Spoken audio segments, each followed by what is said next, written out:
ஏன்? தேர்தலுக்கு முன்னாடி செலவு,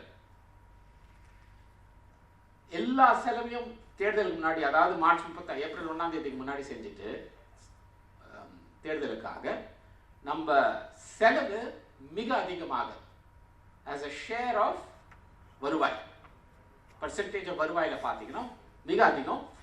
அதாவது எவ்வளோ அதிகம்னா கோவிடுக்கு அடுத்த வருஷம் 2021 எவ்வளோ 21-22 எவ்வளோ அதிகமாக இருந்துச்சோ அதே லெவலுக்கு போயிடுச்சு.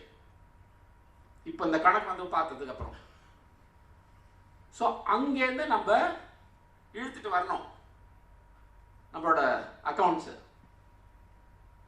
அதுதான் இந்த பட்ஜெட் செய்ய முயற்சி எடுத்துள்ளது.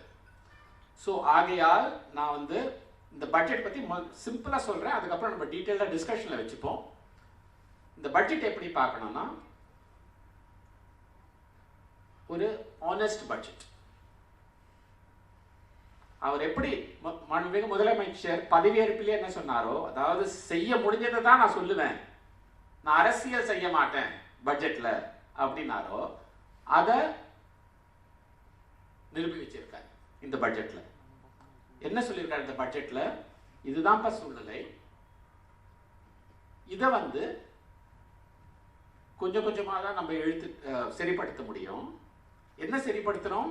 வருவாய் அதிகமாக்கணும், செலவுகள், கட்டாய செலவுகள் கொஞ்சம் கண்ட்ரோல் பண்ணணும், கடன் சுமை குறைக்கணும். இதை நாங்கள் செய்யறோம். முதல் வருடத்தில் எல்லாத்தையுமே செய்ய முடியாது. ஸோ ஒரு அடுத்த 3 வருஷத்துல நாங்க எப்படி இதை செய்ய போறோம் அப்படின்னு ரொம்ப தெளிவாக சொல்லியிருக்காங்க இந்த பட்ஜெட்ல. ஸோ ஃபர்ஸ்ட் புரிந்து கொள்ள வேண்டியது, இந்த budget is an honest budget. இதை செய்கிறேன் அதை செய்கிறேன் அப்படின்னு இல்லை. ஸ்கீம்ஸை பொறுத்த வரைக்கும் டீட்டெயிலாக பேசுவோம். பட் எல்லா ஸ்கீம்ஸுக்கும் எவ்வளவுக்கு எவ்வளவு அலோகேஷன் கொடுக்க முடியுமோ குறையாம வருவாயில் ஒவ்வொரு ஸ்கீமுக்கும் எவ்வளவு பங்கு கொடுக்க முடியுமோ குறைக்காம கொடுத்துருக்காங்க. But focus is on improving வருவாய். எப்படி கஜானாவில் வருவாய் அதிகமாக்குமோ, வருவாய் அதிகமாக்கினா ஆட்டோமேட்டிக்கா செலவும் அதிகமாக்கலாம், கடன் சுமையும் வட்டி சுமையும் கம்மியாகும். தவிர்க்க முடியாத தம்ப்நெயில்ஸ், கலக்கலான கண்டென்ட்ஸ், சினிமாவும் சீரியஸ் பிரச்சனைகளும், பல வருடங்கள் இடைவெளிக்கு பிறகு இந்த படத்துல ஒரு கலகலப்பும் கைகலப்பும்,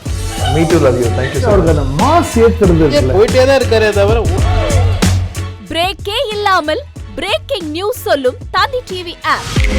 இன்ஸ்டா தலைமுறை வரை இறங்கி அடிக்கும் தந்தி டிவியின் டிஜிட்டல் எக்ஸ்க்ளூசிவ். அது தண்ணிக்குள்ள போகும்போது ஹேங் ஆயிடுச்சு. உங்களுக்கு விஜய் சார் எந்த அளவுக்கு ரொம்ப பிடிக்கும்? Of course, Malayalis are huge Vijay sir fans. ரெண்டு பேருமே ரொம்ப பிடிக்கும் எனக்கு. தந்தி டிவி ஆப்பை இலவசமா டவுன்லோட் செய்யுங்க, ஃபாலோ பண்ணுங்க, சப்ஸ்கிரைப் பண்ணுங்க, என்ஜாய் பண்ணுங்க.